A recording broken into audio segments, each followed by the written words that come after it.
Welcome to the Get Emergent podcast, where we discuss leadership, team, and organizational topics and best practices. We like to provide ideas, concepts, and pragmatic experiments to help you develop your potential in your work and your leadership. I'm Bill Berthel. And I'm Ralph Simone. Ralph, we often train and coach around this concept of having no missing conversations. What's a missing conversation? So it's any conversation that isn't happening, that needs to happen because of the impact it will have on relationships, performance, and culture.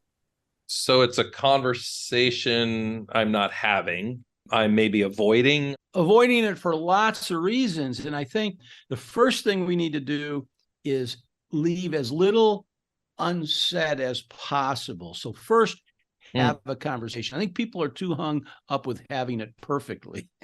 Yeah. And so they avoid it. First, have them. Second, have them better. Don't worry about having them perfectly. The old expression, you can't change what you don't know. Yeah. So if there's something about our relationship that I'm doing that's causing you some angst, you got to let me know, right? If there's something that I'm doing or not doing that's impacting performance, you got to let me know. If there's something that someone is doing that's affecting the culture adversely, we need to speak up. And I think we have to let go of being totally comfortable doing it. I think we have to let go of doing it perfectly. We've got to make sure that we are talking to the people that we need to talk to about what needs to be said. So as I think about this idea of missing conversations, I think that another reason they go missing is because we're a little fearful of having it. Maybe it's about not being perfect, but I might be a little worried about I'm going to hurt somebody's feelings or harm the relationship or be disagreed with or be rejected for what I think. Absolutely. So those are reasons why I wouldn't rush off to have it. Yeah. I think there's another reason, and this is something that we've tried to eliminate in our lexicon, is that we refer to them often as difficult conversations. Right. So as soon as you call it difficult, we're already kind of shying away from having it. And so we think that we need to mitigate the amount of conversations that are not happening that are important to improving relationships, performance, and culture. Yeah, I like that reframe. I know Dr. Susan David in Emotional Agility calls them pivotal conversations. She suggests every conversation we have is a pivotal conversation. It's why we have it. We're going to get somewhere, do something a little different, learn something, adjust something. There's going to be either a 1-degree pivot or a 180-degree pivot. That's okay. It's pivotal. But if we were that intentional, think about what we can do. We can either create connection, set direction, right? Or maybe adjust, right, direction. So I think every conversation has the potential to be pivotal.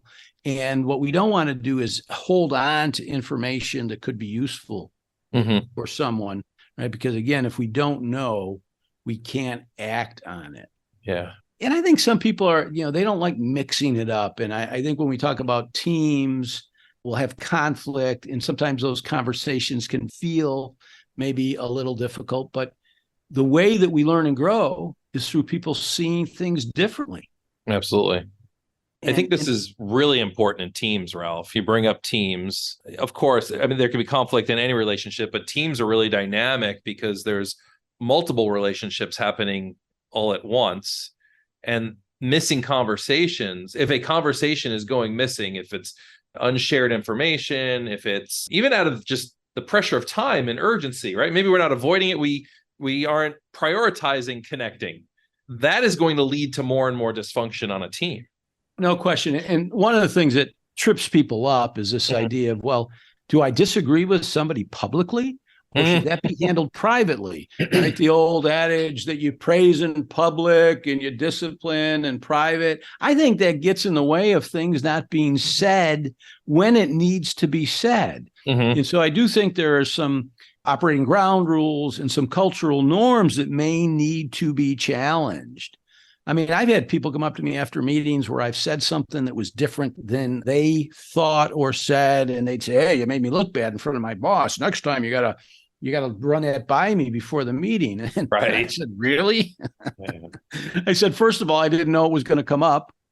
Second of all, I was asked a question. Third of all, I apologize, but no, I've got to engage. And I think we withdraw sometimes because we think we're maybe putting people on the spot. I think we got to take a little more risk in that area, quite frankly. Yeah. So I hear you saying it's important how we set these conversations up, but let's not have too many barriers to getting to these conversations.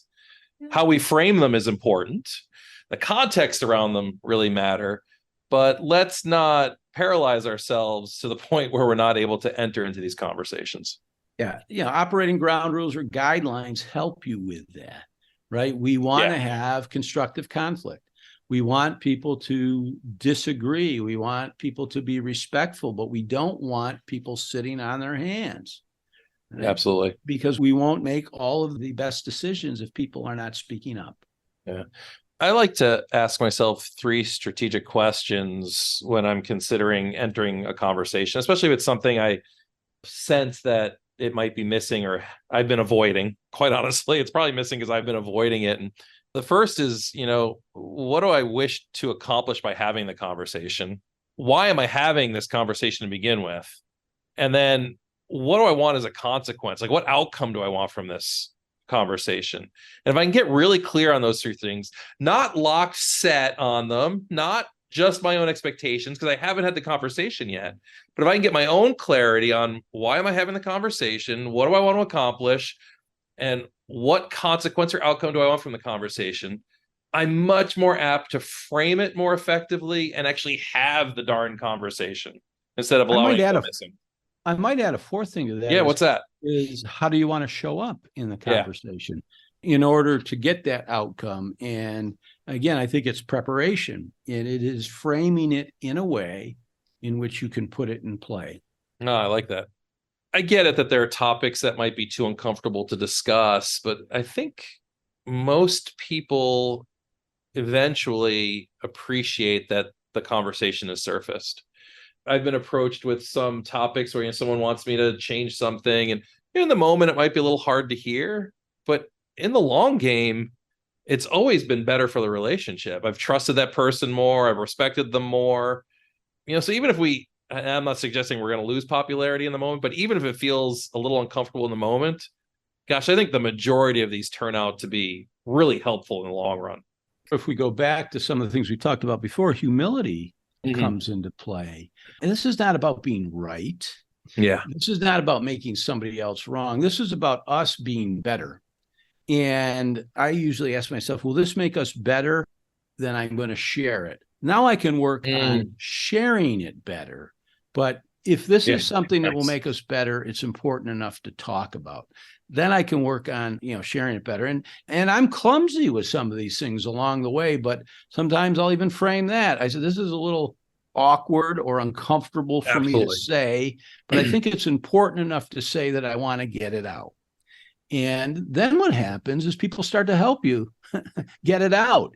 You almost lose the defensiveness around the point because people want to get better. And I do think humility does come into play. This is not about being right. This is not about getting something, off my chest so I feel better. This is so we do better as a relationship, as a team, as an organization. I think on a team, we all have some equitable responsibility to surface missing conversations. I think another thing we sometimes get stuck on or that blocks us from having a conversation is we think it's someone else's job to do it. Yes. And we might be thinking, well, it's the leader's job, the manager's job, the boss's job to do it. I'd like to challenge our listeners to suggest that we all have a responsibility. If we're on that team, and maybe your organizational awareness needs to be high. Maybe there's a need to bring that to your leader. Maybe there's a need to vet that out in a more appropriate space first. But I think that's facilitating the missing conversation, is bringing it up in the right place. Yeah. And one of the things that's helped me personally is I want to remember that I am doing it out of respect. Absolutely. When I frame it that way, I'm less inclined to avoid it. I'm sharing this information out of respect for you, out of respect for our relationship, out of respect for this team. And to me, it changes it almost instantly. in my mind. Now, I'm not saying that it makes it easy, but it makes it easier to put it in play. Oh, absolutely. And right now we're framing missing conversations as more of the difficult kind of conversations to have. They're not all that. Some could be really positive too. We might not be making the time or prioritizing, as I mentioned before. Sometimes we miss the opportunity to recognize one another. That could be a missing conversation.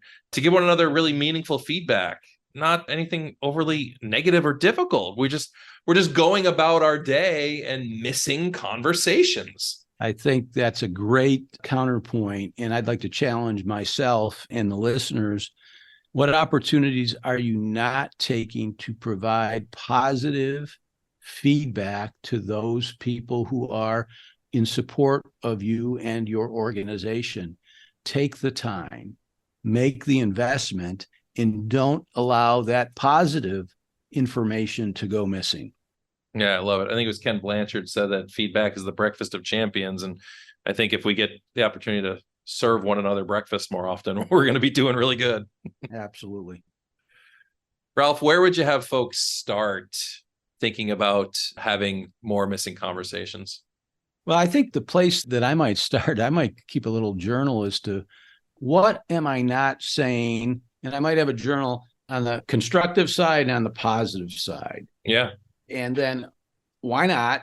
Why is it important? And then I might prepare a little outline to say it and then make a commitment to myself to actually have those conversations. But I think it starts with some level of awareness.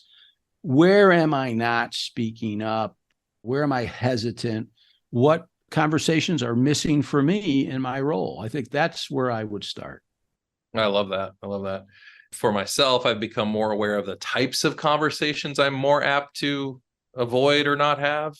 And that's been out of practicing and noticing the trends of those conversations I'm not having. And you've likened that to your backhand in tennis. Yeah. You might have a really strong forehand, but which part of your game still isn't as strong as another part of your game? And I'd suggest let's look for that too. Let's be aware of the types of conversations you may not feel most ready for, most strong for, and practice in that space. Exactly, because we avoid, the backhand. We cheat on the court so we don't have to use the backhand. Yeah. Start using the backhand so that the backhand becomes more natural. Or just as strong, right? Yeah. Nice. Ralph, thank you. Thanks, Bill. And folks, thanks for listening. You can listen to a new podcast 2 times every month here at Get Emergent or wherever you listen to podcasts. This is where we bring you contemporary leadership topics and ideas balanced with what we hope you find are better practices that you can apply to your work and your leadership. Thank you.